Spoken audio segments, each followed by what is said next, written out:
America ಅಧ್ಯಕ್ಷರಾಗಿ Donald Trump 2ನೇ ಅವಧಿಗೆ ಅಧಿಕಾರ ಸ್ವೀಕರಿಸ್ತಾ ಇದ್ದಂತೆ ವಿವಾದಗಳೇ ಹೆಚ್ಚಾಗ್ತಾ ಇದೆ. ಅದರಲ್ಲೂ ನೆರೆಹೊರೆಯ ದೇಶಗಳು ಟ್ರಂಪ್ ನಿರ್ಧಾರಗಳಿಂದಾಗಿ ಕೆರಳಿ ಕೆಂಡವಾಗ್ತಾ ಇದ್ದಾರೆ.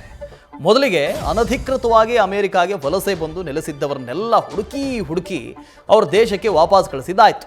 ಈಗ ಮತ್ತೊಂದು ನಿರ್ಧಾರದ ಮೂಲಕ ಕೆನಡಾ, ಮೆಕ್ಸಿಕೋ, ಚೀನಾ ಈ ದೇಶಗಳ ಕೆಂಗಣ್ಣಿಗೆ ಟ್ರಂಪ್ ಗುರಿಯಾಗಿದ್ದಾರೆ.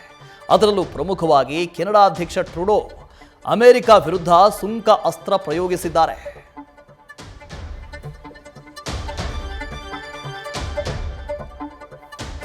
ಯಾವಾಗ ಡೊನಾಲ್ಡ್ ಟ್ರಂಪ್ ಅಧಿಕಾರಕ್ಕೆ ಬಂದರೂ ಆಗಿನಿಂದ ಒಂದು ಕಡೆಯಿಂದ ಚೀನಾ, ಇನ್ನೊಂದು ಕಡೆಯಿಂದ ಕೆನಡಾ, ಈ ಎರಡೂ ದೇಶಗಳ ವಿರುದ್ಧವಾಗಿ ಒಂದು ರೀತಿ ವ್ಯಾಪಾರ ಸಮರವನ್ನು ಸಾರಿದ್ದಾರೆ.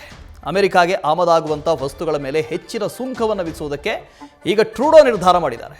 ಜಾಗತಿಕ ವ್ಯಾಪಾರ ಸಂಘರ್ಷಕ್ಕೆ ಮುನ್ಸೂಚನೆಯನ್ನು ಕೊಟ್ಟರ ಟ್ರಂಪ್ ಒಂದು ಕಡೆ ಮೆಕ್ಸಿಕೋ, ಕೆನಡಾ, ಚೀನಾ ಇಲ್ಲಿಂದ ಆಮದಾದರೆ ವಸ್ತುಗಳ ಮೇಲೆ 25% ಸುಂಕವನ್ನು ವಿಧಿಸುವುದಕ್ಕೆ ಮುಂದಾಗಿದ್ದಾರೆ.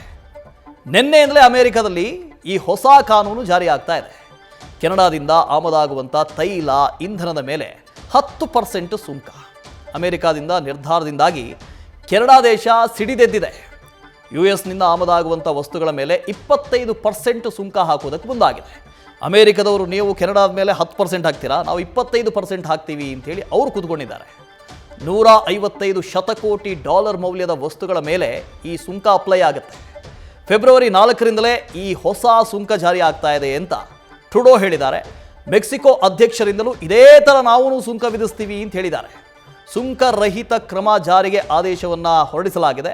ಹಣಕಾಸು ಸಚಿವರಿಗೆ ಕ್ರಮ ಕೈಗೊಳ್ಳುವಂತೆ ಅಧ್ಯಕ್ಷರು ಆದೇಶಿಸಿದ್ದಾರೆ. ಹಾಗಾಗಿ ಮತ್ತೊಂದು ಹಂತದ ವ್ಯಾಪಾರ ಸಮರ ನಡೀತಾ ಇದೆ. ಅದು ಮೆಕ್ಸಿಕೋ, ಚೀನಾ, ಕೆನಡಾ ಈ ಮೂರೂ ದೇಶಗಳ ವಿರುದ್ಧ. ಆದರೆ ಒಂದು ರೀತಿ ಸಪ್ಲೈ ಚೈನ್ ಅನ್ನೋದು ಇದೆಯಲ್ಲ, ಗ್ಲೋಬಲ್ ಸಪ್ಲೈ ಚೈನ್, ಅದಕ್ಕೆ ಎಲ್ಲ ರಾಷ್ಟ್ರಗಳು ಬೇಕು, 1-2 ಅಂತಲ್ಲ. ಯಾವ ರಾಷ್ಟ್ರದ ಮೇಲೆ ಇನ್ನೊಂದು ಯಾವುದಾದ್ರೂ ರಾಷ್ಟ್ರ ವ್ಯಾಪಾರ ಸಮರವನ್ನು ಸಾರಿದ್ರೂ ಕೂಡ ನೇರವಾಗಿ ಪ್ರತಿಯೊಂದು ರಾಷ್ಟ್ರದ ಮೇಲೆ ಎಫೆಕ್ಟ್ ಆಗ್ತಾ ಹೋಗುತ್ತೆ. ಹೇಗೆ ನಾವು ರಷ್ಯಾ ಮತ್ತು ಉಕ್ರೇನ್ ಯುದ್ಧದಲ್ಲಿ ನೋಡಿದ್ವೋ ಅದೇ ರೀತಿ. ನ್ಯೂಸ್ ಫಸ್ಟ್ ನಿರ್ಭೀತಿಯಿಂದ ನಿಮ್ಮ ಪರವಾಗಿ.